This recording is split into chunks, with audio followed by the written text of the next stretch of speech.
आज आपण घेणार आहोत लॉजिक चॅप्टरचा नेक्स्ट पार्ट, याला आपण म्हणू शकतो मॅथेमॅटिकल लॉजिक 7. हा लास्ट पार्ट आहे चॅप्टरचा आणि त्या पार्टचं नाव आहे स्विचिंग सर्किट्स. स्विचिंग सर्किट म्हणजे काय? आपण स्विच घेतो, बटन, बरोबर. लाईटच्या बटनमध्ये दोनच ऑप्शन असतात ना स्विचमध्ये. आपण जेव्हा ते ऑन करतो स्विच तेव्हा लाईट चालू होतो, स्विच जर ऑफ केला तर लाईट बंद होतो. म्हणजे फक्त दोन वे एका स्विचला असतात, एका स्विचला फक्त दोन वे असतात. म्हणून एका स्टेटमेंटसारखं आपण याला कम्पेअर करू शकतो. जसं एका स्टेटमेंटला पण दोनच ॲन्सर असतात, एक तर ते स्टेटमेंट ट्रू असतं किंवा ते स्टेटमेंट फॉल्स असतं. सिमिलर वे स्विचला पण दोनच ऑप्शन असतात. एक तर स्विच ऑन असतो म्हणजे तेव्हा लॅम्प चालू असतो, आणि जेव्हा स्विच ऑफ असतो, हे बटन बंद असतं, तेव्हा लाईट बंद असतो. म्हणजे हा switch off, switch on, there are only to options. म्हणून आपण हे आपल्या लॉजिकप्रमाणे सॉल्व करू शकतो. मग स्विच ज्याला आपण म्हणतो बटन, याच्यामध्ये दोन वे असतात. स्विच साधारणतः असं दाखवतात सर्किटमध्ये. हा स्विच आहे आणि हा क्लोज आहे. हा स्विच कसा आहे? Switch is closed. Switch close आहे म्हणजेच लाईट चालू आहे, बरोबर. आणि दुसरा वे असतो दाखवण्याचा, तो म्हणजे याप्रमाणे. याला म्हणतात switch is open. Switch is open, switch is open, switch is close. दोन प्रकारचे एका स्विचला ऑप्शन असतात, बरोबर. आणि म्हणजे सर्किट क्लोज झालेलं आहे, सर्किट ब्रेक झालेलं आहे. मग ह्या स्विचचा आपण लॉजिकमध्ये यूज कसा करतो? तर आपण दोन प्रकारच्या डायग्राम नॉर्मली सर्किटमध्ये वापरतो. एक असतं ते म्हणजे पॅरलल सर्किट, पॅरलल स्विच असतं त्याच्यामध्ये, आणि त्यापासून ते सर्किट बनलेलं असतं. म्हणजे कसं, समजा हा एक स्विच आहे आणि हा दुसरा स्विच आहे, बरोबर. हे दोन बटनांपासून, दोन स्विचपासून बनलेलं सर्किट आहे. आणि आपण ह्या दोन स्विचला जर आपण बॅटरी जॉईंट केली आणि एक लॅम्प जॉईंट केला,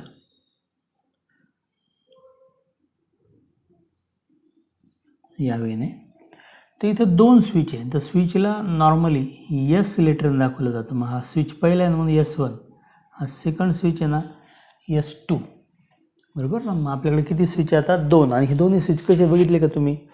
ते कसे आहेत? एकमेकांना पॅरलल आहे. ते लिहिताना असं लिहितात, लेट S1 म्हणजे काय? तर स्विच लेट स्टेटमेंट P म्हणजे काय? तर स्विच S1 इज क्लोज्ड, असं गृहीत धरलं जातं. जरी फिगर ओपनसारखी दिसली तर लिहिताना ते असं लिहितात, स्विच S1 इज क्लोज्ड. आणि मी सेकंड स्टेटमेंट Q असं घेतोय, स्विच S2 इज क्लोज्ड, बरोबर. दोन स्विच माझ्याकडे आहेत, S1 आणि S2. तर ह्या दोन स्विचमध्ये टोटल मला किती ऑप्शन मिळतील? मी एक तर दोन्ही स्विच ऑन करेल, किंवा मी पहिला स्विच ऑन करेल, दुसरा ऑफ करेल, किंवा मी सेकंड स्विच ऑन करेल, फर्स्ट ऑफ करेल, किंवा दोन्ही ऑफ करेल. माझ्याकडे किती ऑप्शन असतील? 4. आणि ह्या चारही ऑप्शनसाठी त्या लॅम्पचा रिझल्ट काय असेल तर तुम्हाला नॉर्मली दिसेल ते, की जर दोन्ही स्विच चालू असतील, दोन्ही बटन जर तुम्ही चालू केले तर हा लॅम्प 100% लागणार आहे, बरोबर. कारण करंट पास होणार आहे आणि लॅम्प ग्लो होणार आहे. समजा मी फक्त एकच स्विच चालू केला, म्हणजे S1 स्विच चालू केला आणि S2 हा बंद केला आहे, बरोबर, तरी हा लॅम्प लागणार आहे, कारण करंट पास होणार आहे. फक्त S2 चालू ठेवला तरी पण लॅम्प लागणार आहे. हा लॅम्प फक्त एकच रिझन असं आहे की ज्यावेळेस हा लॅम्प बंद असेल. फक्त कधी? जेव्हा मी दोनही स्विच बंद करेल. जेव्हा मी दोनही स्विच बंद करणे याचा अर्थ स्विच क्लोज करणे नाही, म्हणजे ते स्विच काय केले, मी ओपन केले, त्याच वेळेस फक्त हा काय करेल, लाईट लागेल. म्हणजे behaviour of the lamp will be, म्हणजे जर P हा पहिला स्विच असेल, Q हा दुसरा स्विच असेल, तर तर तर आपण इथे 4 ऑप्शन घेऊ शकतो.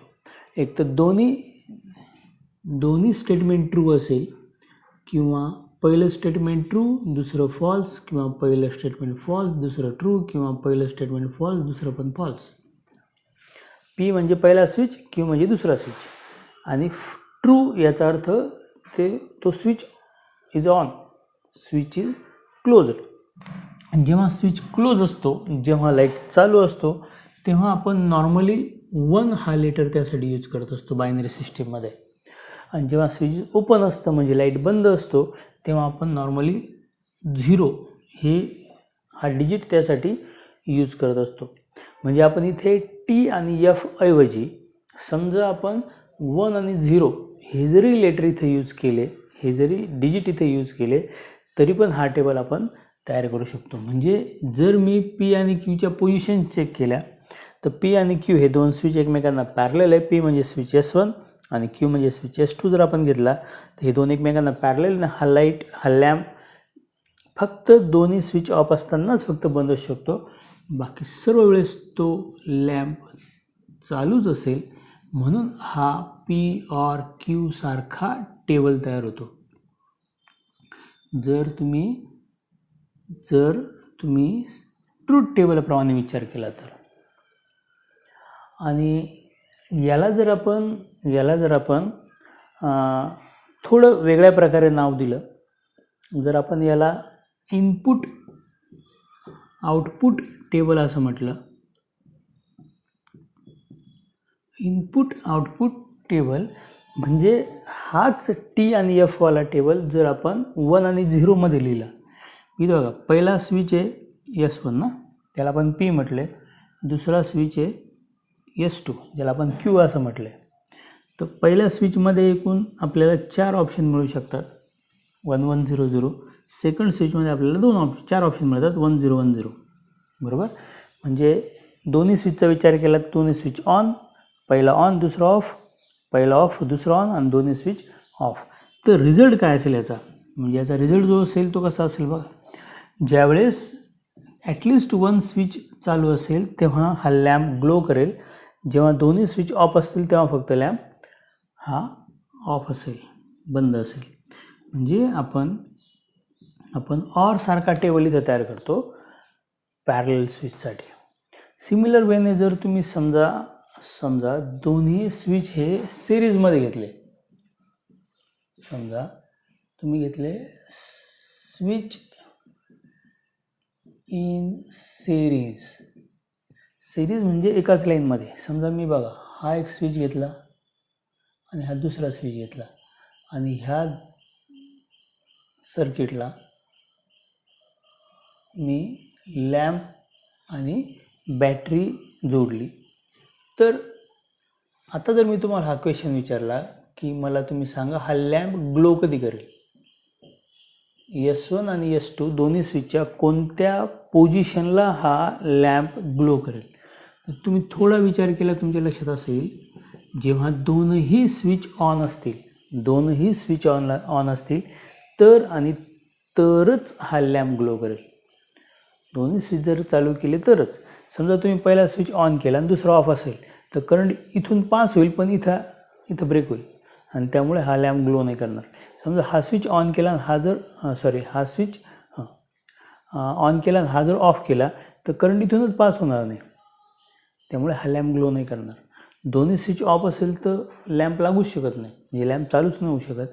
म्हणजे हा लॅम्प चालू होण्यासाठी एकच कंडिशन आहे की दोनही स्विच ऑन पाहिजे, दोनही स्विच चालू केलेले पाहिजे, बटन हे दोन्ही पण चालू केलेले पाहिजे, तरच हा लॅम्प लागेल. म्हणजे दोन्ही जेव्हा स्विच हे टी पोझिशनमध्ये असतील, टी किंवा 1 पोझिशनमध्ये असतील, त्याच वेळेस हा लॅम्प काय करेल, ग्लो करेल. मग जर इथे मी पी घेतलं, स्विच S1 इज क्लोज्ड आणि क्यू हे स्टेटमेंट घेतलं, स्विच S2 इज क्लोज्ड, तर ही पॅरलल सिरीजमध्ये मला टेबल असं मिळेल ज्यावेळेस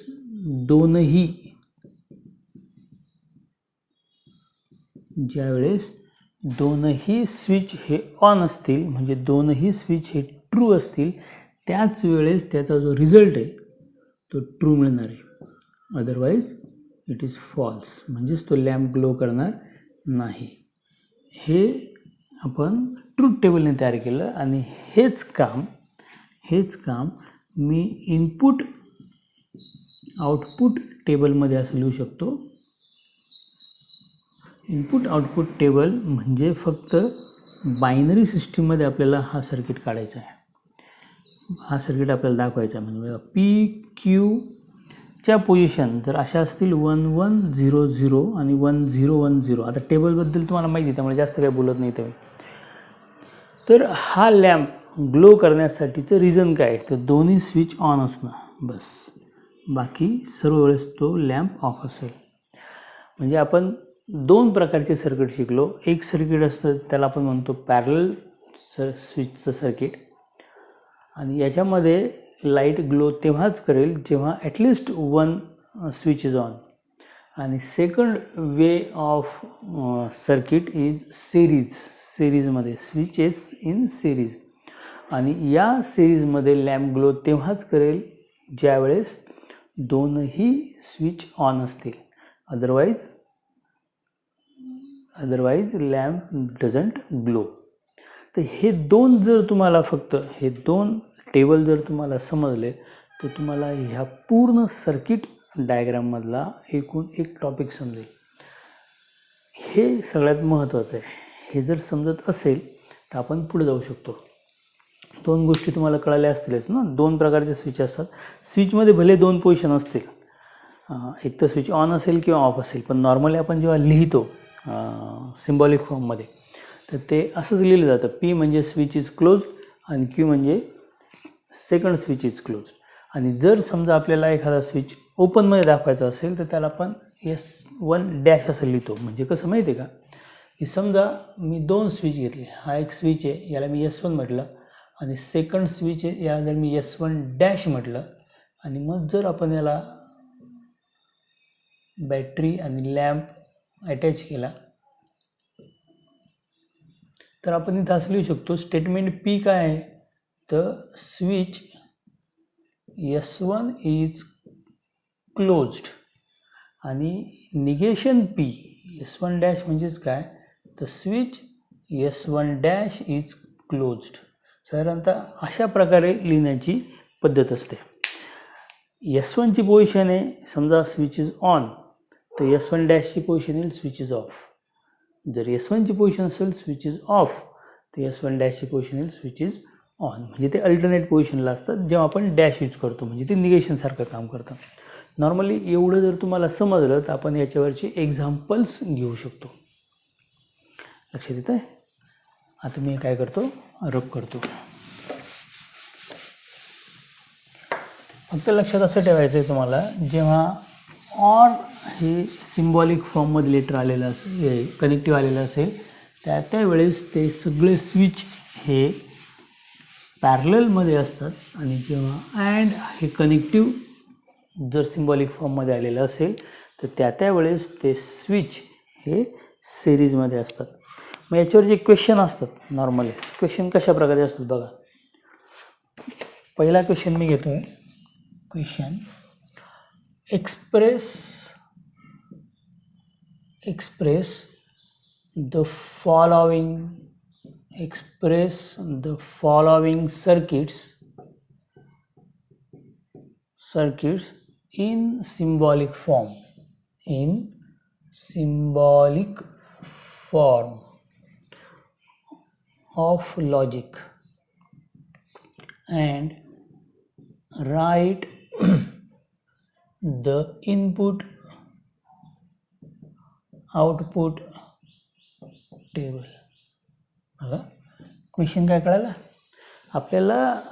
जे काही सर्किट दिलेलं आहे त्या सर्किटला आपल्याला सिम्बॉलिक फॉर्ममध्ये लिहायचं आहे आणि त्यानंतर त्याचा आपल्याला इनपुट आउटपुट टेबल तयार करायचं आहे.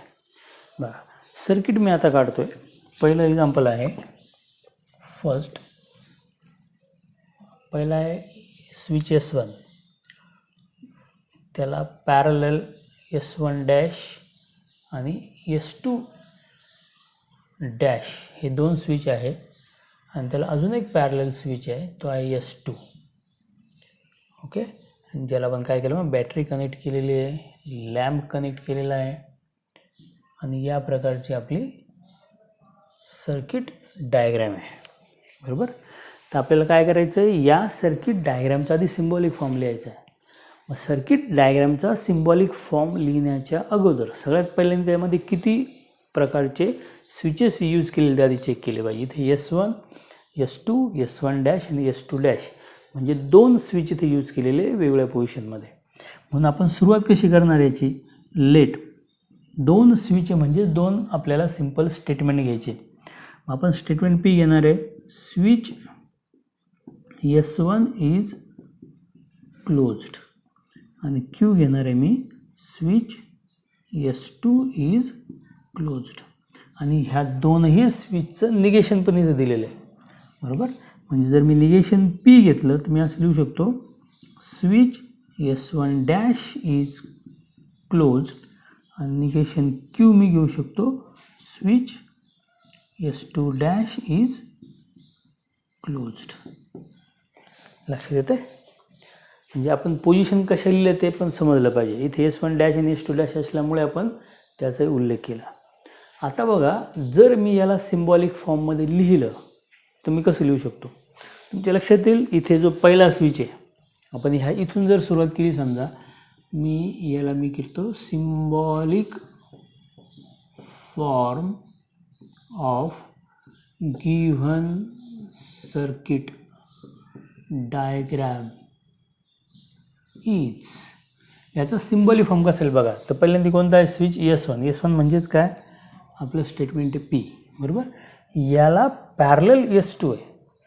पॅरलल असणं म्हणजेच ऑर. बरोबर. म्हणजे याला काय करणार आपण ऑरमध्ये लिहिणार. ऑर काय मग Q. बरोबर. याला पॅरलल दोन स्विच सिरीजमध्ये म्हणून मी याला पॅरलल म्हणून परत ऑर घेणार आणि हे दोन स्विच हे एकाच ठिकाणी कनेक्ट केलेले एकाच ठिकाणी सिरीजमध्ये दिलेले म्हणून आपण त्याला ब्रॅकेट करणार आणि लिहिणार आपण S1 dash and S2 dash असल्यामुळे सिरीजमध्ये असल्यामुळे negation P and negation Q. बघा मी कसं लिहिलं लक्षात आलं. S1 म्हणजे P त्याला पॅरलल S2 म्हणजे ऑर Q त्याला पॅरलल म्हणून ऑर आणि इथं सिरीजमध्ये दोन स्विचेस आहे S1 डॅश आणि S2 डॅश. S1 डॅश म्हणजे negation P and S2 dash म्हणजे negation Q. This is the symbolic form. हा काय आहे सिम्बॉलिक फॉर्म आहे आणि आपल्याला काम काय दिलेलं आहे सिम्बॉलिक फॉर्म तयार करा आणि त्यानंतर काय write the input output table. जेव्हा इनपुट आउटपुट टेबल म्हणतो नॉर्मली तो 1 0 मध्ये तो टेबल तयार करायचा. ट्रूसाठी 1 लिहायचं आणि फॉल्ससाठी 0. मग याचं जर मी इनपुट आउटपुट टेबल लिहायचं ठरवलं तो कसा होईल. तर त्यासाठी आपण जे ट्रूथ टेबलचा पार्ट आपण शिकलो होतो मागच्या काही व्हिडिओमध्ये त्याचा इथं आपल्याला यूज करायचा आहे. मग आपल्याला कशाची गरज आहे. आपल्याला Pची गरज आहे, आपल्याला Qची गरज आहे. बरोबर. आपल्याला निगेशन Pची पण आवश्यकता आहे, निगेशन Qची पण आवश्यकता आहे. पण त्याला 1 2 3 4 असं रिस्पेक्टिव्हली कॉलमला नंबर दिले. त्यानंतर आपल्याला गरज कशाची आहे तर आपल्याला ह्या ब्रॅकेटची गरज आहे. मी निगेशन P अँड निगेशन Qला कॉलम नंबर 5 म्हणतो. हा ब्रॅकेट मला मिळाला. त्यानंतर मला P और Qची पण गरज आहे. मी P और Q हा ब्रॅकेट काढतो याचा कॉलम घेतो त्याला कॉलम नंबर 6 म्हणतो. आता माझ्याकडे P और Q आहे.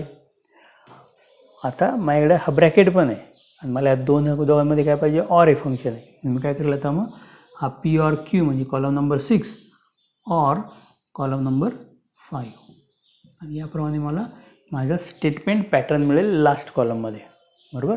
आणि आपण काय करणार आहोत याचा इनपुट आउटपुट टेबल तयार करणार आहोत.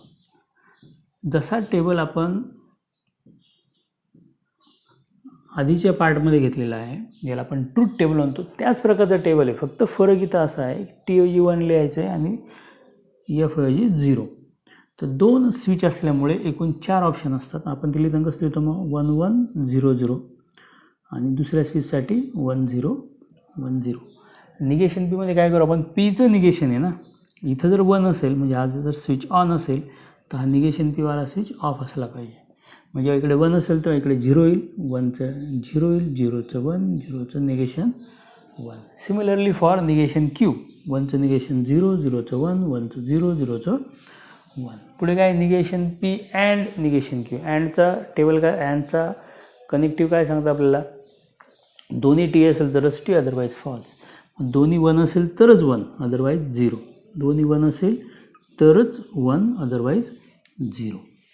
ऑरचा टेबल पी ऑर क्यू, ऑरचं कनेक्टिव्ह आपल्याला सांगते की दोन्ही जेव्हा एफ असेल तरच एफ, अदरवाईज टी. मग तसं इथे दोन्ही जर 1 असेल किंवा दोन्हीमधला एक जरी 1 असेल तरी 1, दोन्ही 0 असेल तरच 0. म्हणजे ऑरमध्ये काय असेल मग इथे 1, इथे 1, इथे 1 आणि इथे 0, कारण हे दोन्ही व्हॅल्यू 0 आहेत म्हणून. आता आपल्याला 6 आणि 5 हे 2 कॉलममध्ये ऑर हे फंक्शन यूज करायचं आहे. म्हणून ह्या दोघांमध्ये ऑर जेव्हा यूज करू आपण तर ऑरनुसार दोन्ही 0 असेल तरच 0 असते. तर 0 1 असल्यामुळे ते 1, 0 1मुळे 1, 0 1मुळे 1 आणि 1 0मुळे पण 1. जर तुम्ही इथे लास्ट कॉलम बघितला तर लास्ट कॉलममध्ये सगळे 1 आलेले, सगळे 1 आलेले. म्हणजे आपण जर थोडंसं ट्रूथ टेबलशी याला कम्पेअर केलं तर शेवटी सगळे टी टी आलेले असं आपण म्हणू शकतो. म्हणजेच हा स्टेटमेंट पॅटर्न टॉटॉलॉजी आहे असं म्हटलं तरी थोडा वेळ चालू शकेल.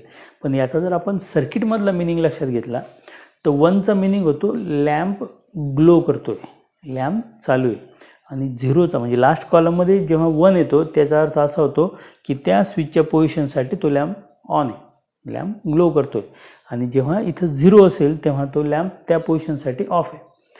जर शेवटी सगळे 1 आपल्याला दिसत असतील तर याचा मिनिंग काय होतो, याचा मिनिंग असा होतो की इथल्या स्विचच्या कोणत्याही पोझिशन असू द्या, म्हणजे हा स्विच ऑन असू द्या की ऑफ असू द्या, पीवाला स्विच किंवा S1 S2 कोणत्याही पोझिशन असू द्या, मला रिझल्ट काय मिळणार आहे, माझा लॅम्प कंटिन्युअस ग्लो होणार आहे.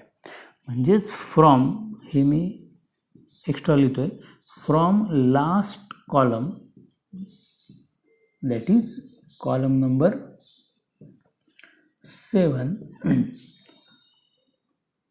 the lamp is always glow. Lamp काय होणार आहे, कंटिन्यू चालूच राहणार आहे, इररिस्पेक्टिव्ह पोझिशन ऑफ द स्विचेस. म्हणजे त्या स्विचेसच्या पोझिशनचा त्या लॅम्पवर तसा काहीही परिणाम होणार नाही. कोणते बटन ऑफ असो कोणते ऑन असो, रिझल्टनुसार असं दिसतं आहे की लॅम्प हा ऑलवेज ग्लो करणार आहे. तर हे सर्किट होतं. आपण त्याचं पहिल्यांदा सर्किटला आपण सिम्बॉलिक फॉर्ममध्ये लिहिण्यासाठी पी क्यू हे मेन्शन केले आणि त्यानंतर आपण काय केलं, त्याचा सिम्बॉलिक फॉर्म लिहून इनपुट आउटपुट टेबल तयार केला.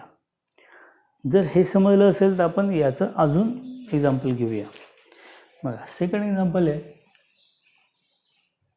Example number 2. त्याचं सर्किट आहे. इथे 2 स्विच दिलेले आहे आणि कसे ते एका लाईनमध्ये, म्हणजेच ते सिरीजमध्ये, आणि खाली पण 2 स्विच दिलेले ते पण एक लाईनमध्ये, म्हणजेच ते सिरीजमध्ये, S1 डॅश S2 डॅश आणि त्याच्या पुढे, त्या डायग्रामच्या पुढे S3 हा तिसरा स्विच दिलेला आहे. आणि आपण याप्रमाणे याचं सर्किट कंप्लीट करू. तर बघा, जर तुम्ही सर्किट डायग्राम व्यवस्थित बघितले तर तुम्हाला त्याच्यामध्ये 3 स्विच दिसतील वेगवेगळ्या पोझिशनमध्ये, S1 S2 आणि S3. मग 3 जर कधी स्विच असतील तर आपल्याकडे 3 सिंपल स्टेटमेंट असायला हवेत. मग पी काय घेतला मी, switch S1 is closed. Second स्विचसाठी मी क्यू लेटर यूज करतो, क्यू आहे switch S2 is closed. R म्हणजे तिसरा स्विच, S3 इज क्लोज्ड. आणि तुमच्या लक्षात येईल की आपल्याला S1 डॅश आणि S2 डॅश हे दोनच अजून स्विचच्या पोझिशन दिलेल्या आहेत, S3 डॅश काय दिलेलं नाही. म्हणून आपल्याला फक्त निगेशन Pची गरज आहे. निगेशन P म्हणजेच switch S1 dash is closed आणि निगेशन Q म्हणजेच switch S2 dash is closed. बरोबर. निगेशन आरची आपल्याला तशी काय आवश्यकता नाही आहे. आणि ह्या लेटरवरून आपण ह्या सर्किट डायग्रामचा सिम्बॉलिक फॉर्म तयार करू शकतो. म्हणजे सिम्बॉलिक फॉर्म इज, याचा सिम्बॉलिक फॉर्म काय तयार होईल लक्षात येईल. आता काय दिसतंय पहिल्यांदा तुम्हाला असं दिसतंय की पहिल्यांदा सिरीजमध्ये S1 S2 आहे, सिरीजमध्ये एका लाईनमध्ये. म्हणजेच काय, म्हणजेच आपण इथे लिहू शकतो P अँड Q. बरोबर. S1 म्हणजे P, S2 म्हणजे Q आणि ते कसे सिरीजमध्ये. आणि त्याला पॅरलल म्हणजेच ऑर परत दोन स्विच आहे जे सिरीजमध्ये, ते S1 डॅश आणि S2 डॅश. S1 डॅश म्हणजे निगेशन P आणि S2 डॅश म्हणजे निगेशन Q. आणि याचा पूर्ण याचं एक सर्किट आहे छोटंसं. आणि त्याच्या पुढे आपण काय केलं आहे, परत एक स्विच त्याला अटॅच केलेला आहे. तो कसा आहे, त्याच लाईनमध्ये त्याच सिरीजमध्ये असल्यामुळे पुढे येईल अँड, आणि S3 म्हणजेच काय R. आणि अशा प्रकारे ह्या सर्किट डायग्रॅमचा हा सिम्बॉलिक फॉर्म असेल. सिम्बॉलिक फॉर्म समजणे सगळ्यात महत्त्वाचं आहे, कारण सिम्बॉलिक फॉर्ममध्ये जर चूक झाली छोटीशी तर आपलं ट्रूथ टेबल किंवा आपला इनपुट आउटपुट टेबल पण रॉंग येऊ शकतो. मग आपण याच्यावरून काय तयार करू आता, इनपुट आउटपुट टेबल. बरोबर. टेबलसाठी कशाची आवश्यकता आपल्याला लक्षात येते. तर आपल्याला Pची गरज आहे म्हणून P लिहिला, आपल्याला Qची गरज आहे, आपल्याला Rची पण गरज आहे. बरोबर. 3 स्विच असल्यामुळे आपल्याला निगेशन Pची गरज आहे, आपल्याला निगेशन Qची पण गरज आहे. तर 1 2 3 4 5 हे आधी 5 कॉलम आपण तयार केले. आता आपल्याला ब्रॅकेट्सची गरज आहे. पहिला ब्रॅकेट कोणता आहे, P and Q. P and Qला मी कॉलम नंबर 6 म्हणतो. सेकंड ब्रॅकेटची गरज आहे, निगेशन P म्हणजेच 4 अँड 5 याला मी कॉलम नंबर 7 म्हणतो. आता 2 ब्रॅकेट मला मिळाले आणि दोघांमध्ये ऑर हे फंक्शन आहे, म्हणून मला पहिला ब्रॅकेट ज्याला मी कॉलम नंबर 6 म्हटलं आहे, ऑर दुसरा ब्रॅकेट ज्याला मी कॉलम नंबर 7 म्हटलं आहे, म्हणजे column number 6 or column number 7 असं मला कॉलम नंबर 8 मिळेल. त्याच्यामुळे मला हा जो बॉक्स ब्रॅकेट आहे हा ब्रॅकेटचा पूर्ण ट्रूथ व्हॅल्यूज आपल्याला इथे मिळतील. आणि ह्या बॉक्स ब्रॅकेटला म्हणजे कॉलम नंबर 8ला अँड मला R घ्यायचा आहे, म्हणजेच कॉलम नंबर 3 हा माझा कॉलम नंबर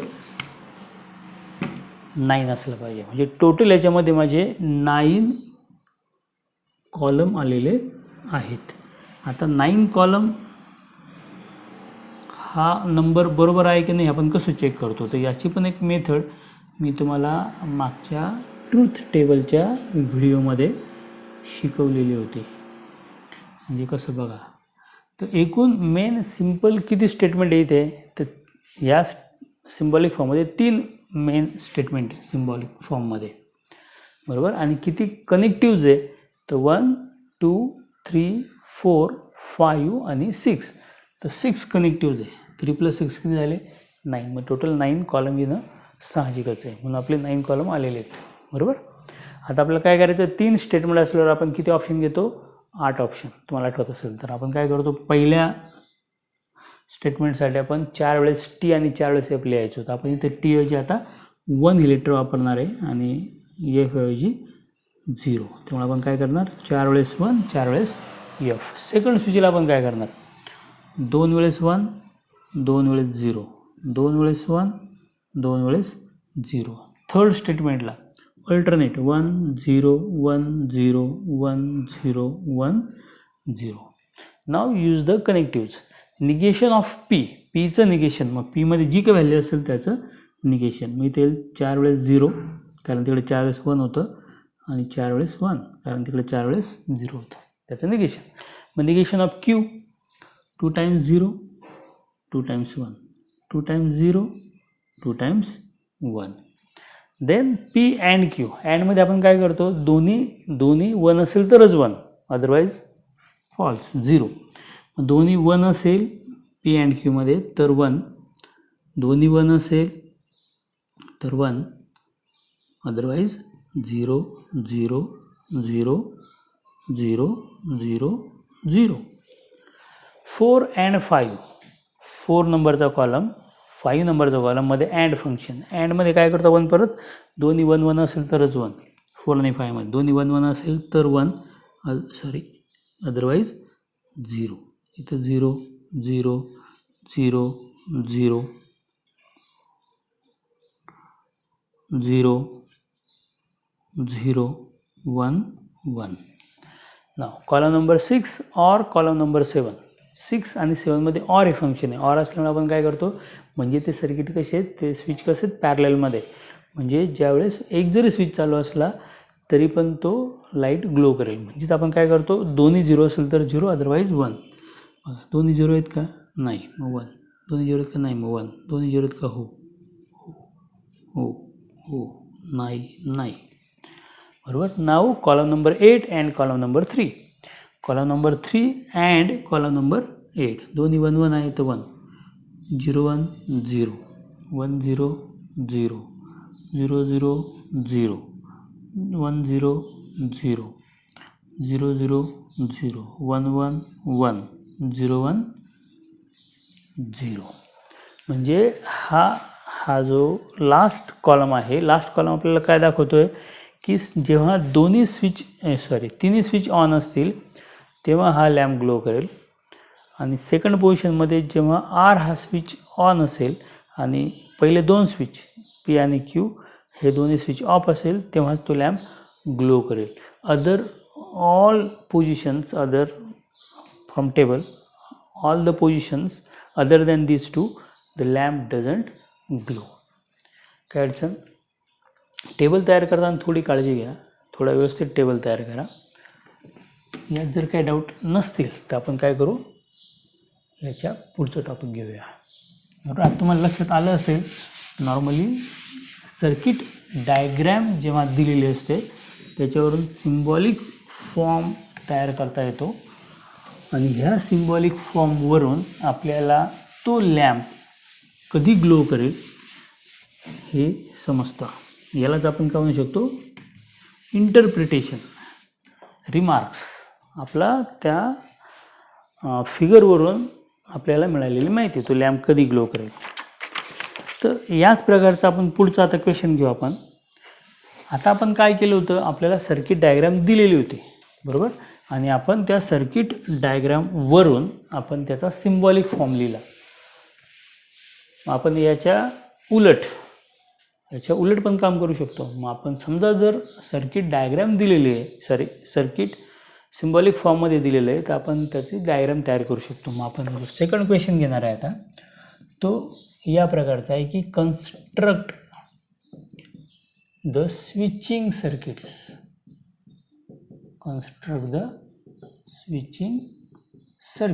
तर आपल्याला याचे सर्किट्स तयार करायचे. आता पहिला दिला आहे P OR in bracket negation P and Q bracket complete, box bracket complete, or again in box bracket, in first bracket negation Q and R bracket complete or negation P box bracket complete. आपल्याला काय करायचं आहे, ह्या symbolic फॉर्मचं switching circuit तयार करायचं. तर तुम्ही जर चेक केलं याच्यामध्ये P Q आणि R असे 3ही लेटर आलेले आहेत. म्हणून पहिलं काम काय करू आपण लेट P हे पहिलं सिंपल स्टेटमेंट घेऊ. P म्हणजेच काय, मग switch S1 is closed. Q म्हणजे काय, तर switch S2 is closed. R पण लेटर आहे. R म्हणजेच काय, स्विच S3 इज क्लोज्ड. बरोबर. त्यानंतर डॅश कुठं आलेलं आहे का, निगेशन कुठं आलं आहे का, निगेशन P आलेलं आहे. निगेशन Pचा मिनिंग काय होईल, मग switch S1 dash is closed. Negation Q पण दिसते मला. निगेशन क्यू म्हणजेच काय, तर switch S2 dash is closed. कुठे निगेशन आर मला दिसत नाही आहे, बरोबर. त्यामुळे इथपर्यंत पुरेसे. तर आपण सगळ्या लेटरला स्विचशी कनेक्ट केलं आहे सिम्पल स्टेटमेंटला. म्हणजे डायग्राम कशी येणार, मग सर्किट डायग्रॅम इज. मग डायग्राम तयार करताना आपण क्रमाने जाऊया. सुरुवातीला काय, पी म्हणजेच काय, स्विच S1, बरोबर. ऑर असल्यामुळे हा पॅरलल आहे त्याला. ऑर म्हणजेच काय, पॅरलल स्विच. मग याला जो पॅरलल स्विच आहे तो कसा आहे, तो आहे निगेशन पी म्हणजेच S1 डॅश, बरोबर. आणि त्याला सिरीजमध्ये क्यू म्हणजेच S2, बरोबर. आणि याचा एक ग्रुप आहे, लक्षात येते. याला ऑर म्हणजे याला पॅरलल दुसरा एक स्विचचा ग्रुप आहे. तो कसा आहे, तर पहिल्यांदा negation Q and R. Negation Q म्हणजेच काय, S2 डॅश, आणि त्या सिरीजमध्ये आर हा म्हणजेच S3 हा स्विच आहे. आणि त्यांना पॅरलल निगेशन पी म्हणजेच S1 डॅश हा स्विच असला पाहिजे, बरोबर. लक्षात येते. पी म्हणजे S1, ऑर म्हणजे त्याला पॅरलल, आणि हे दोन स्विच सिरीजमध्ये असल्यामुळे निगेशन पी म्हणजेच S1 डॅश, आणि त्याच लाईनमध्ये त्याच सिरीजमध्ये S2 म्हणजेच क्यू. त्यानंतर त्याला पॅरलल ऑर पहिल्या ब्रॅकेटमध्ये निगेशन क्यू अँड आर म्हणजे सिरीजमध्ये निगेशन क्यू म्हणजे S2 डॅश अँड आर म्हणजे S3, आणि त्याला पॅरलल निगेशन पी म्हणजे S1 डॅश. आणि ह्या सर्किटला जर आपण बॅटरी जॉईन केली आणि लॅम्प जॉईन केला तर आपली सर्किट डायग्राम कंप्लीट झालेली आहे. हे ॲरोही तेवढेच महत्त्वाचे आहेत, प्लस मायनसचे. आणि अशा प्रकारे आपण काय केलं, याची सर्किट डायग्राम तयार केलेली आहे. मग ह्या प्रकारचे क्वेश्चन पण तुम्हाला सोडवता आले पाहिजे. आपण त्याचं अजून एक एक्झाम्पल घेऊया. सेकंड एक्झाम्पल मी घेतो आहे. P and Q and R in first bracket, or in box bracket P or in bracket Q and negation R. तुमच्या लक्षात आलं, एकदम सोपा टॉपिक आहे. फक्त तुम्हाला छोट्याशा थोड्या कन्सेप्ट समजले पाहिजे. इथे लेटर किती आहेत, P, Q आणि R. आपण सुरुवात कशी करणार, लेट. P म्हणजेच काय, P म्हणजेच स्विच S1 इज क्लोज्ड, बरोबर. Q म्हणजेच काय, स्विच S2 इज क्लोज्ड.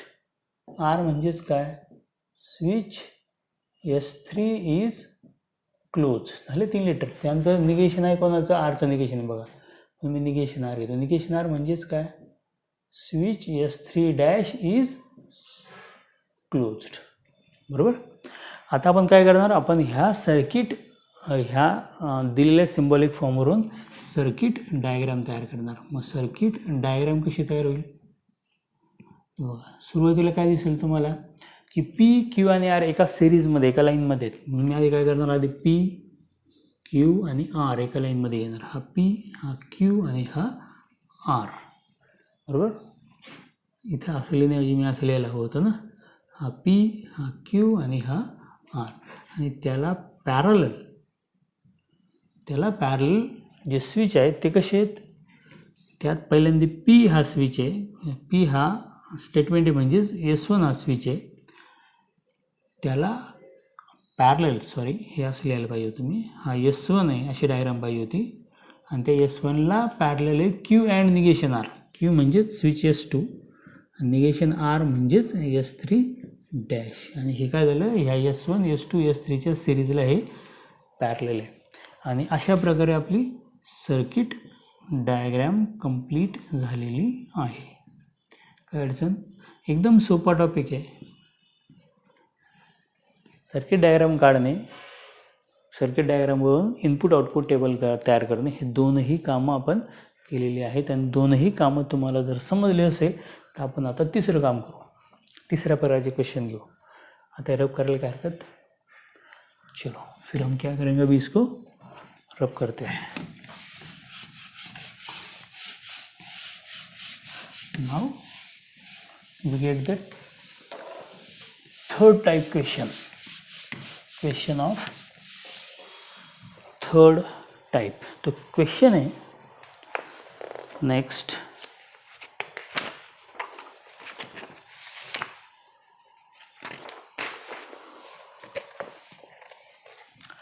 हा महत्त्वाचा क्वेश्चन आहे आणि याच्यामध्ये थोडीशी अडचण मुलांना येऊ शकते, त्यामुळे ह्या क्वेश्चनकडे मात्र तुम्हाला लक्ष द्यायचं आहे. क्वेश्चन आहे, give an alternative arrangement, give an alternative arrangement for following circuits. म्हणजे आपल्याला जे काही सर्किट दिलेले आहे याची अल्टरनेटिव्ह अरेंजमेंट तयार करायची आहे, so that the new circuit has minimum switches. The new circuit has minimum switches. जे काय आपल्याला सर्किट दिलेलं आहे त्याचे जेवढे स्विच कमी करता येतील सेम रिझल्टसाठी ते आपल्याला करून दाखवायचं आहे, बरोबर. मग आपण एक्झाम्पल घेऊया. पहिलं एक्झाम्पल आहे, ओके, सर्किट डायग्राम दिलेली आहे. पहिल्यांदी S1 आणि S2 डॅश दोन स्विचेस सिरीजमध्ये, त्याला पॅरललमध्ये S1 डॅश, दुसरा स्विच आहे S2, त्याला पॅरललमध्ये परत दोन स्विच आहे, एक स्विच आहे S1 डॅश, दुसरा आहे S2 डॅश. आणि अशा प्रकारे डायग्राम कंप्लीट केलेली आहे आणि आपल्याला याला अल्टरनेटिव्ह डायग्राम काढायचे आहे, कमीत कमी स्विच वापरून सेम रिझल्ट देणारे. तर मग त्यासाठी आपल्याला करावं काय लागेल, पहिल्यांदा दिलेलं जे सर्किट आहे याला आधी सिम्बॉलिक फॉर्म लिहू आपण आणि मग सिम्प्लिफाय करू. कसं बघा, लेट सुरुवातीला हे लेटर तर फिक्स आहे, ती म्हणजे काय, switch S1 is closed. Q म्हणजे काय, switch S2 is closed. Negation P ची पण गरज आहे, switch S1 dash is closed. Negation Q, switch S2 dash is closed. इथपर्यंत तर काही कोणाला अडचण होऊ शकत नाही, बरोबर. मग याला आपण काय करू आता, सिम्बॉलिक फॉर्ममध्ये लिहू. मग इन सिम्बॉलिक फॉर्ममध्ये मग हे सर्किट डायग्राम मला कशी लिहिता येईल सांगता येईल. तर सुरुवातीला काय S1 आणि S2 डॅश आहे ना, S1 म्हणजेच काय P, त्याच लाईनमध्ये अँड S2 डॅश म्हणजेच काय निगेशन Q. झालं ब्रॅकेट कंप्लीट. त्याला पॅरलल म्हणून ऑर, त्याला पॅरलल काय S1 dash S2, S1 dash म्हणजेच निगेशन P अँड त्याच लाईनमध्ये S2 म्हणजेच Q, त्याला पॅरलल म्हणून परत ऑर. आणि काय S1 डॅश S2 डॅश म्हणजेच निगेशन P अँड त्याच लाईनमध्ये निगेशन Q. ही काय झाली त्याची सिम्बॉलिक फॉर्म झाली, बरोबर. आपल्याला करायला काय लावलं, आपल्याला सांगितलं त्यांनी की गिव्ह ॲन अल्टरनेटिव्ह अरेंजमेंट, याला काहीतरी वेगळे अरेंजमेंट द्या याच सर्किटला ज्याच्यामध्ये कमीत कमी स्विच येतील. म्हणजेच काय करायचं आपल्याला याला सिम्प्लिफाय करायचं आहे. आणि जर तुम्हाला लास्ट याच्या आधीचा म्हणजे लॉजिकचा 6वा व्हिडिओ जर आठवत असेल त्याच्यामध्ये एक्झॅक्टली आपण हेच काम केले. आपण याला काय करायचो, याला आपण सिम्प्लिफाय करायचो. आणि हे सिम्प्लिफाय करण्यासाठी आपले सगळे रूल्स पाठ असायला हवेत. मग आपण त्याचा टेबल वगैरे मागच्या लेक्चरमध्ये आपण घेतलेला होता. मग जर तुम्ही इथे लक्षात घेतलं तर तुमच्या इथं असं लक्षात येईल, जर मी लास्ट 2 ब्रॅकेट्स यूज केले, मी पहिला ब्रॅकेट तसं लिहितो P अँड निगेशन Q. तर ह्या 2 ब्रॅकेटमध्ये मला निगेशन P, बघा निगेशन P हा पॅटर्न सेम दिसतो आहे म्हणून मी याला डिस्ट्रीब्युटिव्ह लॉ वापरून असं लिहू शकतो, निगेशन P बघा and in bracket Q or negation Q.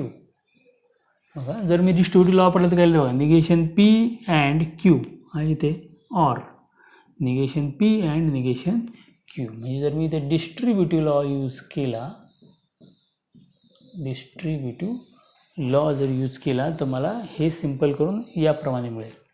मग पुढे जर मी याला सॉल्व केलं तर P and negation Q or in bracket negation P and, इथे बघा क्यू ऑर निगेशन क्यूचा आपण डायरेक्ट आन्सर लिहू शकतो.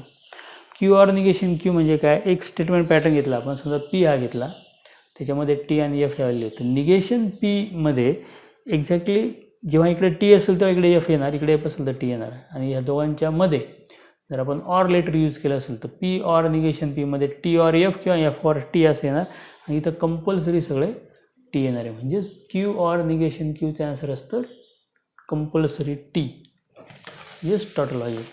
बरोबर. आणि ह्या लॉला, ह्या निगेशन्स लिहायला आपण मी असं लॉ लिहू शकतो, P or negation P is equivalent to T. हा लॉ आपण इथे यूज केलेला आहे. आता जर मी आता समजा बघा P and negation Q as it is, or negation P and टीसाठी मी हा लॉ यूज करतो पी अँड टीचा. बघा पी अँड टीचा आन्सर काय, जर एका साईडला पी आहे म्हणजेच टी आणि एफ व्हॅल्यू आणि एका साईडला सगळे आपण टी टी लिहिले तर अँडमधला आन्सर काय येणार, तर अँडमधला आन्सर येणार पी सारखंच. हे सगळे लॉ आपण मागच्या व्हिडिओमध्ये बघितलेले, तर याचा आन्सर काय येतं मग निगेशन पी अँड टीचा आन्सर येणार याप्रमाणे निगेशन पी. बरोबर.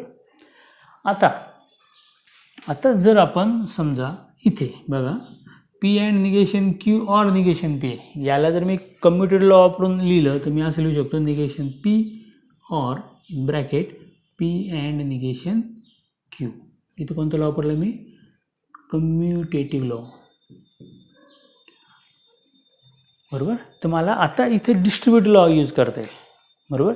जर मी इथे डिस्ट्रीब्युटिव्ह लॉ यूज केला तर मला मिळेल negation P or P in first bracket and negation p or negation q in second bracket after using the distributive law. परत इथे मला निगेशन पी ऑर पीचा लॉ यूज करता येईल, जसं मी इथे यूज केला होता क्यू ऑर निगेशन क्यूचा.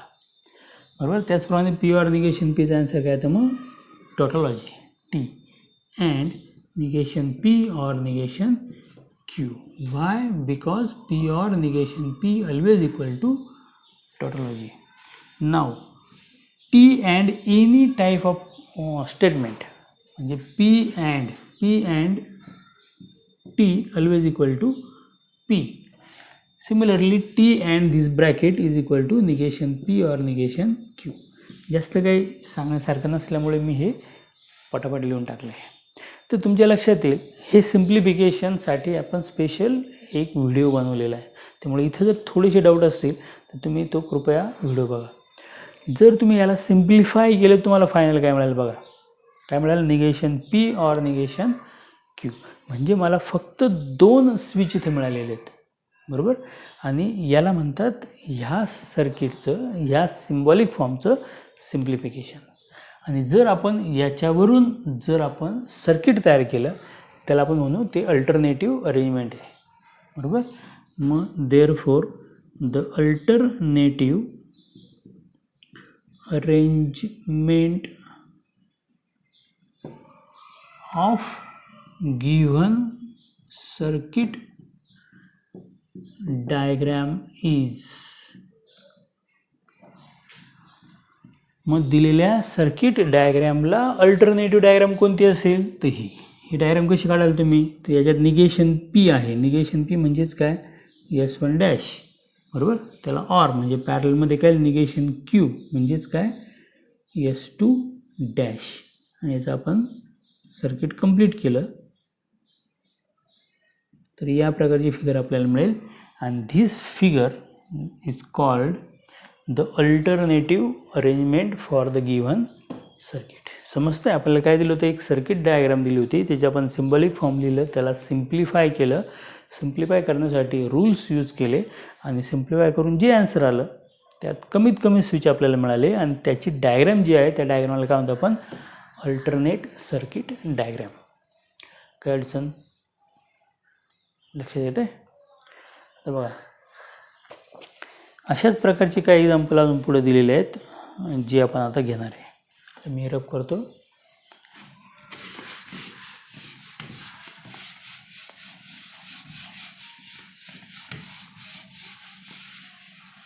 हे थोडंसं हार्ड जाऊ शकतं तुम्हाला जर तुम्ही मागचा व्हिडिओ व्यवस्थित बघितला नसेल तर म्हणून कृपया थोडं मागचं बघा आणि मग त्याचं कनेक्शन आपण ह्या पार्टशी लावू शकतो. नेक्स्ट क्वेश्चन आहे, express the following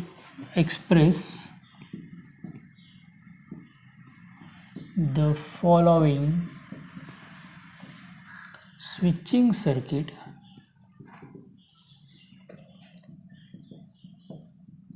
in symbolic form. Okay.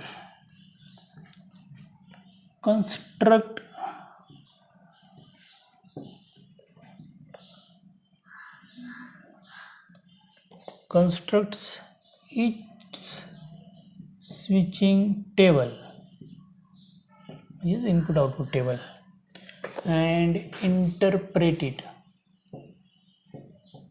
म्हणजे आपण जे मागचं काम केलं आहे तशाच प्रकारचं एक्झाम्पल आहे. आपल्याला काय करायचं आहे, आपल्याला जे काही एक्झाम्पल दिलेलं आहे, एक्झाम्पल तर लिहिलंच नाही मी. एक्सप्रेस द फॉलोइंग सर्किट दिलेलं आहे आपल्याला या प्रकारचं. S1 S2 त्याला सिरीजमध्ये S1 dash S2 dash and circuit is complete. या प्रकारचं सर्किट आपल्याला दिलेलं आहे आणि आपल्याला काय करायला लावलेलं आहे, ह्या स्विचिंग सर्किटला सिम्बॉलिक फॉर्ममध्ये लिहा आणि त्याच्यावरून तुमचा रिझल्ट सांगा. म्हणजे काय, तर आपण जे मागचे एक्झाम्पल घेतले होते सुरुवातीचे त्यावेळेस मी ते इंटरप्रिटेशन तुम्हाला सांगितलं होतं. लास्ट कॉलममध्ये जर आपण चेक केलं, जर लास्ट कॉलममध्ये सगळे 1 1 आलेले असेल त्याचा अर्थ त्या स्विचच्या कोणत्याही पोझिशनसाठी तो लॅम्प कंटिन्यू ग्लो होणार आहे आणि आपण तसं एक्झाम्पल पण घेतलेलं होतं. तर आता आपण काय करूया, याचा पहिल्यांदा सिम्बॉलिक फॉर्म लिहू. तर आपण सुरुवात कशी करणार, त्याच्यामध्ये एकूण किती लेटर्स आलेले आहेत, तर इथे S1 आहे, S2 आहे, S1 डॅश आहे, S2 डॅश आहे. म्हणजे इथे फक्त 2 सिम्पल स्टेटमेंट आलेले आहेत. एक म्हणजे P म्हणजे काय, switch S1 is closed. Q हे दुसरं स्विच आहे, स्विच S2 इज क्लोज. आणि S1 डॅश पण असल्यामुळे निगेशन P पण लिहावं लागेल. Switch S1 dash is closed. Negation Qची पण गरज आहे कारण त्याच्यामध्ये S2 डॅश पण आहे. म्हणजे switch S2 dash is closed. बरोबर. आता आपल्याला काय करायचं आहे, याचा सिम्बॉलिक फॉर्म लिहायचा आहे. सिम्बॉलिक फॉर्म, याचा सिम्बॉलिक फॉर्म कसा येणार बघा. काय दिलं, S1 आणि S2 कसे आहेत पॅरललमध्ये, म्हणजेच काय P और Q त्याचा एक ग्रुप, त्याच लाईनमध्ये सिरीजमध्ये म्हणजे अँड. मी ब्रॅकेट केला नाही तरी चालेल, केला तरी चालेल. S1 डॅश S2 डॅशमध्ये and, S1 dash and S2 dash. This is the symbolic form. आपल्याला काय सांगितलं होतं, सिम्बॉलिक फॉर्म झाल्यानंतर कन्स्ट्रक्ट द स्विचिंग टेबल. मग आपण काय करू, याचा इनपुट आउटपुट टेबल तयार करू. कसं करतो आपण, मग त्यासाठी आपल्याला Pची गरज आहे, Qची गरज आहे, निगेशन Pची गरज आहे, निगेशन Qची गरज आहे. हे झाले 4 कॉलम. त्यानंतर P और Q ह्या ब्रॅकेटची आवश्यकता आहे. Number 5 negation P and negation Q असे. नेक्स्ट ब्रॅकेट कॉलम नंबर 6 आणि ह्या 2 ब्रॅकेटमध्ये 5 आणि 6मध्ये and a function column number 7. तर टोटल मला 7 कॉलम इथे मिळतील. आणि याचा जेव्हा आपण टेबल तयार करू त्याच्यामध्ये एकूण 4 ऑप्शन असणार आहेत, कारण 2 स्टेटमेंट आहे. 2 स्टेटमेंटमध्ये 4 ऑप्शन कसे असतात, 1 1 0 0. क्यूमध्ये काय येतं, 1 0 1 0. निगेशन P म्हणजेच काय, 0 0 1 1. निगेशन Q म्हणजेच काय, 0 1 0 1. बरोबर.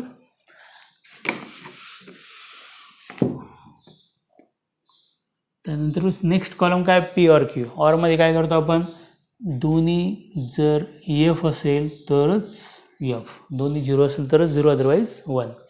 Negation P and negation Q, ह्या दोघांमध्ये अँड हे फंक्शन आहे. अँडमध्ये काय करतो आपण, दोन्ही 1 असेल तरच 1, अदरवाईज 0. 0 0 1. आणि 5 अँड 6, 5 आणि 6मध्ये अँड हे फंक्शन आहे. अँडमध्ये फक्त 1 1ला 1 असतं, बाकी सगळं 0. येतील 0 0 0 आणि 0. तर तुमचं लास्ट कॉलम जर तुम्ही चेक केला तर तुम्हाला सर्व 0 दिसतात. म्हणजेच फ्रॉम कॉलम नंबर 7 काय दिसतंय, ऑल एंट्रीज आर 0. सगळ्या एंट्रीज कशा आहेत, 0 आहे. म्हणजेच काय, देअरफॉर इररिस्पेक्टिव्ह पोझिशन्स ऑफ स्विचेस, तर कोणतीही पोझिशन असो स्विचेसची, लॅम्प काय, लॅम्प डझंट ग्लो. लॅम्प हा एनी हाऊ कंडिशन चालू होणार नाही आहे, तुम्ही काही पण करा तिकडे, कारण लास्ट कॉलममध्ये सगळे काय आलेले आहेत, 0. दिस इज कॉल्ड युअर इंटरप्रिटेशन. हे काय झालं तुमचं इंटरप्रिटेशन. It's interpretation. ओके, काय अडचण, आय थिंक तुम्हाला हा सगळा टॉपिक व्यवस्थित समजलेला आहे. The lamp will not glow irrespective of the status of the switches. मी तुम्हाला आता नॉर्मली दिलेल्या सर्किट डायग्रॅमवरून सिम्बॉलिक फॉर्म काढता आला पाहिजे. दिलेल्या सिम्बॉलिक फॉर्मवरून सर्किट डायग्रॅम काढता आली पाहिजे. दिलेल्या सिम्बॉलिक फॉर्मचा इनपुट आउटपुट टेबल तयार करता आला पाहिजे. आणि सगळ्यात महत्त्वाचं जे थोडंसं हार्ड आहे की दिलेल्या सर्किट डायग्रॅमवरून सिम्बॉलिक फॉर्म तयार करणे आणि त्या सिम्बॉलिक फॉर्मला सिम्प्लिफाय करून त्यापासून कमीत कमी स्विच असलेलं सर्किट तयार करणे. बरोबर, हे सगळे टॉपिक ह्या स्विचिंग सर्किटच्या पार्टमध्ये येतात. आणि या ठिकाणी आपलं हे चॅप्टर नंबर 1 मॅथ 1मधलं हे संपलेलं आहे. अशा ठिकाणी आपलं लॉजिक हे चॅप्टर संपलेलं आहे. आपण आता पुढच्या लेक्चरपासून आपण मॅथ 1चं चॅप्टर नंबर 2 जे मॅट्रायसेस चॅप्टर आहे ते आपण सुरू करणार आहोत. मॅट्रायसेस म्हणून फक्त 2 किंवा 3 मिनटामध्ये मी तुम्हाला थोडीशी मॅट्रायसेस चॅप्टरसाठीची माहिती सांगतो आहे की हे जे मॅट्रायसेस चॅप्टर आहे हे 12मधलं आहे, हे 12वीमध्ये आपण शिकतो आहे. पण 11वीमध्ये पण तुम्हाला ह्या नावाचा चॅप्टर होतं ना मॅट्रायसेस. त्यामुळे आणि प्रत्येक 11च्या चॅप्टरचं 12शी कनेक्शन असतं. त्यामुळे 11च्या चॅप्टरमधले जे मॅट्रायसेसचे पार्ट होते ते सगळे तुम्हाला ह्या चॅप्टरसाठी येणं आवश्यक आहे. म्हणजे मी उद्या जेव्हा किंवा पुढच्या लेक्चरला जेव्हा मॅट्रायसेस चालू करेल तेव्हा मला असं गृहीत धरावं लागेल की तुम्हाला 11चं मॅट्रायसेस पूर्ण येते. म्हणून माझी तुम्हाला विनंती आहे की मॅट्रायसेस चॅप्टरचे व्हिडिओ बघण्या अगोदर, त्याची लेक्चर्स करण्या अगोदर तुम्ही जर 11चं मॅट्रायसेस चॅप्टर एकदा ओव्हरलुक केलं तर तुम्हाला प्रचंड फायदा होईल. त्याच्यामधले पॉईंट्स फक्त मी तुम्हाला पटापट सांगतो. सगळ्यात पहिल्यांदा होते सगळ्या डेफिनेशन्स. मॅट्रिक्स चॅप्टरमध्ये सुरुवातीला मॅट्रिक्स म्हणजे काय, कारण मॅट्रिक्स हा डिटर्मिनंट चॅप्टर नंतरचा पार्ट आहे. म्हणून मॅट्रिक्स आणि डिटर्मिनंटमधला डिफरन्स जाणण्यासाठी तो डेफिनेशन, मॅट्रिक्सची डेफिनेशन एकदा कळाली, रो आणि कॉलम वाईज मॅट्रिक्स कसा लिहितो, त्याची ऑर्डर कशी लिहितात, त्याच्या डेफिनेशन्स आहे जवळपास 20 ते 22 डेफिनेशन त्यात असले पाहिजे. Row matrix, column matrix, rectangular matrix, square matrix, identity matrix वगैरे वगैरे. त्याच्या खूप साऱ्या डेफिनेशन्स 11च्या बुकमध्ये आहेत. सर्व डेफिनेशन्स तुम्ही रीड केल्या पाहिजे. प्रत्येक मॅट्रिक्सची डेफिनेशन तुम्हाला माहीत असायला हवी. जर तुम्हाला म्हटलं स्केलर मॅट्रिक्स तुम्हाला लगेच समजलं पाहिजे स्केलर मॅट्रिक्स कशाला म्हणतात. तुम्हाला सांगितलं अप्पर ट्रायंग्युलर मॅट्रिक्स तुम्हाला माहीत असायला हवं, कारण ते 11च्या बुकमध्ये आहे. आणि एकदा सगळ्या डेफिनेशन तुमच्या झाल्या की त्यानंतर 2 मॅट्रिक्स इक्वल कधी असतात, दोन मॅट्रिक्सची ॲडिशन कधी करतात, दोन मॅट्रिक्सचं सबट्रॅक्शन कसं करतात, मॅट्रिक्सला स्केलर मल्टिप्लिकेशन कसं होतं, कारण डिटर्मिनंटमध्ये आणि मॅट्रायसेसमध्ये स्केलर मल्टिपलचे पार्ट वेगळे आहेत. मॅट्रायसेसमध्ये आपण जेव्हा स्केलरने मल्टिप्लाय करतो मॅट्रिक्सला तेव्हा ईच अँड एव्हरी एलिमेंटला करतो, डिटर्मिनंटमध्ये आपण फक्त एका रोला किंवा एका कॉलमला करायचो. मग तो डिफरन्स तुम्हाला समजला पाहिजे. आणि ह्या सगळ्यांपेक्षा सगळ्यात महत्त्वाचं शेवटचं, दोन मॅट्रिक्सचं मल्टिप्लिकेशन तुम्हाला आलं पाहिजे. जेव्हा आपण 12चं मॅट्रायसेस शिकवतो तेव्हा हे गृहीत धरलं जातं की तुम्हाला दोन मॅट्रिक्सचं मल्टिप्लिकेशन येत आहे.